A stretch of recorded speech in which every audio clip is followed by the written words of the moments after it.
My Life is a Joke, Part 2. This one is a crazy one. I swear to God. So one certain time, I was back in the university days. I was in my room. I was getting ready. I was getting my equipment ready. I had a photo shoot to go for. So now my babe, she was lying down on the couch. She was seeing a movie on her phone. And then the next thing I hear is that she turns briskly. And then she was like, "Hi, babe, what's up, what's up, what's up?" Then I was like, "Ew." And then she was like, "What if..." Just let's hold it right there. I'm sure this is not just me. I'm sure that there are guys that have experienced. I don't know what is wrong with girls and this what if thing. Like whenever they ask this what if, it's as if I don't know how they think of these things in their head and they come up with it and then they put us in a spot where we are tied between the devil and the red blue sea. Like immediately she said that what if, in my head I was like, it's about to go down. I swear. And then she's like, "So babe, what if we find ourselves in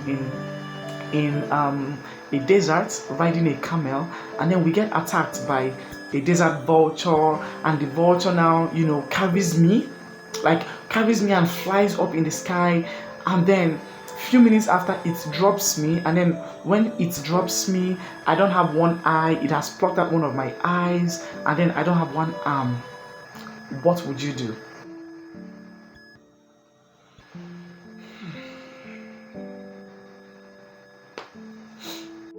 Please, guys, I am so good at this photography work. I need work. I am available to travel and I'm so affordable. I beg. Now let's go back to this girlfriend of mine. In my head, I'm like, first, her name was Amaga. I was like, "Amaga, in what twisted world do you find yourself? Do you find us in a desert? Like, how did we get to a desert?" She was like, no, babe, stop it. Don't kill the fun. Don't kill the fun. Just answer me. What would you do? And then I'm like, "This story, could you just repeat it?" And then she repeats it. We find ourselves in a desert. If you see the excitement in her voice, she was saying that I was just looking at her.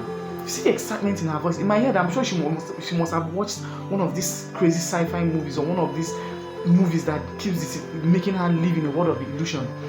So she goes again. "Yeah, we find ourselves in a desert. We're riding a camel, just having fun, and then we get attacked by a desert vulture, and then the vulture now carries me and then flies up, and then when it's now dropping me, it drops me, I don't have one eye, and then it has taken one of my arms. What are you gonna do?" And then blood is dripping from my eyes, blood everywhere. What are you going to do?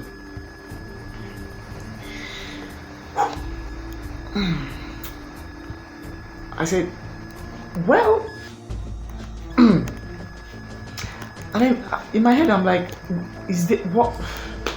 There's nothing like a desert vulture or anything. How did you come up with?" She's like, "No, babe, don't kill the moment. Just tell me, what would you do?"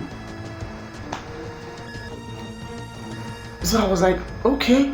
You said the vulture plucked out one of your eyes and one of your arms. Like, how did he bite off one of your... The vulture's mouth is not even big.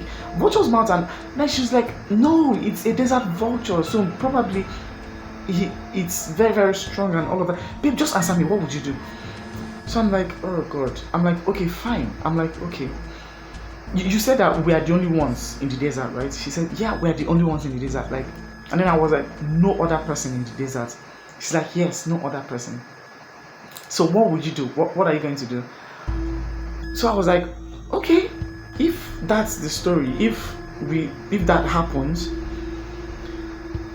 So I was like, while I was growing up, I was taught by my parents, like African parents, when they put food for you, they will ask you, "Is this food enough?" They will ask you, African parents will ask you, "Is this food enough for you?" And then if you say yes, that means you must finish that food. That's African parents for you. You must finish that food. So when she asked me that, when she said that, I told her, okay, fine, yeah. I mean, I was taught that once you start eating a food in an African home, you must finish the food. Do you understand? So she was like, "What does that have to do with the story?" "I just told you a story. What are you going to do? Tell me, what are you going to do?" So I was like, "Well, I asked her again, you said there is no other person in these deserts with us, right? He's like, yeah, there's no other person, just the both of us. No other person. She said, yeah, no other person. What would you do? And then there is no eyes and there is no hand, right? I mean, basically, when the vulture drops you, this is how you're running to me. You're running like this to me, right? No hand with one eye, right? She said, yes. I'm like, well, the vulture has to finish this food that they started eating. Yeah, obviously, it has to finish it because this is not what I didn't come to the desert with this. No.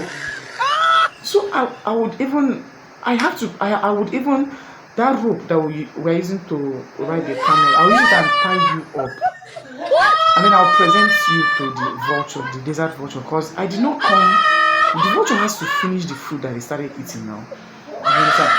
And then when I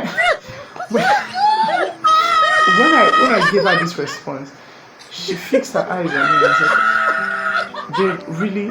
I said, yeah, you're not. So you mean you're not going to fight the vulture? And then mine was fight the vulture that plucked out one of your eyes and one of your Well, long story short, yeah, the argument lingered, and then yes, of course, the relationship ended.